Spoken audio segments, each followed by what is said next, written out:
সবাইকে শুভেচ্ছা। আমার নাম শেখর। আমি মার্চেন্ডাইজিং প্রফেশনে আছি আজকে প্রায় 15 বছর ধরে। গত কিছুদিন আগে স্কিল এলিভেশন একাডেমির পক্ষ থেকে প্রথম ওয়েবিনারে আপনাদের সাথে ছিলাম, যেখানে ইন্টারভিউ টিপস নিয়ে কথা বলছিলাম। আমার সাথে অন্যান্য স্পিকাররা ছিলেন যারা ওভারসিজ স্টাডিজ নিয়ে কথা বলেছেন, টেক্সটাইল জার্নি, ক্যারিয়ার নিয়ে কথা বলেছেন। সেখানে আমরা বলেছিলাম যত কোয়েশ্চেন আসবে আমরা যদি সময় স্বল্পতার কারণে সব অ্যাটেন্ড করতে নাও পারি, আমরা হয়তো বা পরবর্তীতে কোনো একটা মাধ্যমে আপনাদেরকে সেটার উত্তরটা পৌঁছে দিব। হতে পারে সেটা আমাদের হোয়াটসঅ্যাপ গ্রুপের মাধ্যমে অথবা ইউটিউব চ্যানেলে ভিডিওর মাধ্যমে। সেখানে একটা প্রশ্ন ছিল আপনাদের এরকম যে একটা জব থেকে আরেকটা জবে সুইচিংয়ের জন্য স্ট্যান্ডার্ড টাইমটা কেমন হওয়া উচিত, মিনস একটা জবে আপনার কতদিন থাকা উচিত। আমি পার্সোনালি আমার এক্সপিরিয়েন্স থেকে এটার উত্তরটা দিতে চাই। আমি পার্সোনালি মনে করি এই বিষয়টাকে আসলে টাইম ফ্রেম বা কোনো একটা টাইমের ব্যারিয়ারে বেঁধে রাখা উচিত না।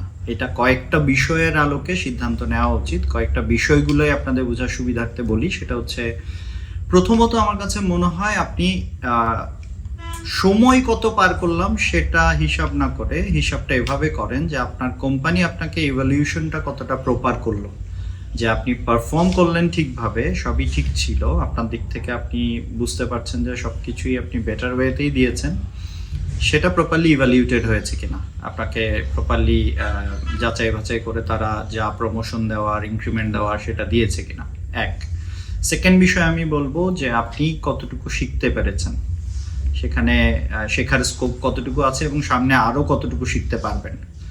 3 নম্বর বিষয় আমি বলবো যে আপনি জব এনভায়রনমেন্টটাকে এনজয় করছেন কিনা। আপনার প্রতিদিন সকালে ঘুমের থেকে উঠে এটা ফিল হয় কিনা যে হ্যাঁ আমি অফিস যাব।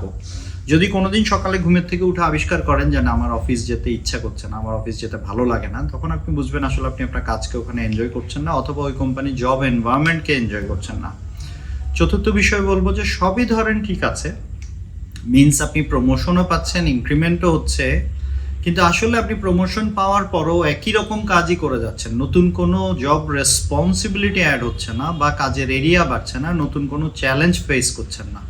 তখন আপনি হয়তো বা ভাবতে পারেন যে আমাকে ম্যানেজমেন্টের সাথে কথা বলা উচিত যে আমার কাজের এরিয়া বা আমাকে নতুন কিছুর দায়িত্ব দেন, নতুন কিছু চ্যালেঞ্জ দেন, যাতে করে আমি আরও বেটার ওয়েতে সার্ভ করতে পারি। আদারওয়াইজ একটা সময় পরে গিয়ে ইউ উইল ফিল লাইক যে আমি ওয়ার্কিং লাইক এ মেশিন, যে টাকা দিচ্ছে, আমি প্রতিদিন 9 to 5 অফিস করছি, এর বেশি আসলে কিছু করছি না।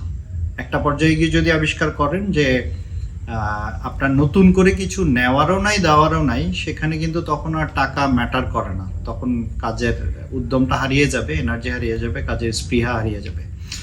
আমরা এটাকে অনেক সময় এভাবে একটু বলতে চাই, সেটা হচ্ছে ইফ ইউ আর টোল্ড, আপনাকে যদি বলা হয় যে you are the smartest man in the room, এটাতে আসলে খুশি হওয়ার কিছু নাই। যদি আপনাকে স্মার্টেস্ট ম্যান বলা হয় রুমে, তাহলে আপনি বুঝবেন যে আপনার সাথে যারা আছে তারা আপনার কাছ থেকে অ্যাকচুয়ালি শিখবে, আপনি হয়তো বা তাদের কাছ থেকে তেমন বেশি কিছু শিখতে পারবেন না। সো সেজন্য আমরা বলি, যারা আমরা ট্রেনিংয়ের সাথে রিলেটেড থাকি বা এই বিষয়গুলো স্কিল এলিভেশন নিয়ে কাজ করার সাথে রিলেটেড থাকি, আমরা সেখানে কথাটাকে এভাবে বলি যে আপনি সবসময় চেষ্টা করবেন আপনার চাইতে স্মার্টার লোকজনদের সাথে মেলামেশা করতে, যাদের কাছ থেকে আপনি শিখতে পারবেন, তাহলে আপনার গ্রোথ হবে কন্টিনিউয়াসলি। সো আমার এন্ড থেকে অ্যাডভাইসটা এরকম থাকবে যে আপনি টাইম ফ্রেমে নিজেকে না বেঁধে এভাবে জাজ করেন যে প্রপারলি ইভ্যালুয়েটেড হচ্ছেন কিনা, শেখার স্কোপ আপনার আছে কিনা, কন্টিনিউয়াস গ্রোথ স্কোপ আপনার আছে কিনা, কন্টিনিউয়াসলি আপনি বড় হবেন ওই কোম্পানিতে, ওই ফিউচার দেখতে পাচ্ছেন কিনা। সর্বোপরি আরও একটা পয়েন্ট বলে রাখি যে আপনার কোম্পানিটা ফিনান্সিয়ালি স্টেবল থাকছে কিনা, যে আপনি দেখতে পাচ্ছেন ওটা যে কোনো ফিনান্সিয়াল ইনস্টেবিলিটি নাই আপনার ওই কোম্পানির, সেই বিষয়গুলোকে জাজ করে আপনি জব সুইচ করার কথা চিন্তা করতে পারেন। যদি সব কিছুই ঠিক থাকে, আমার কাছে এটা কোনো বাধা ধরা টাইম ফ্রেম থাকা উচিত না যে কত বছর আমি ওখানে কাজ করব। Thank you very much everyone. দেখা হবে হয়তো বা অন্য কোনো প্রশ্ন নিয়ে অন্য কোনো ভিডিওতে।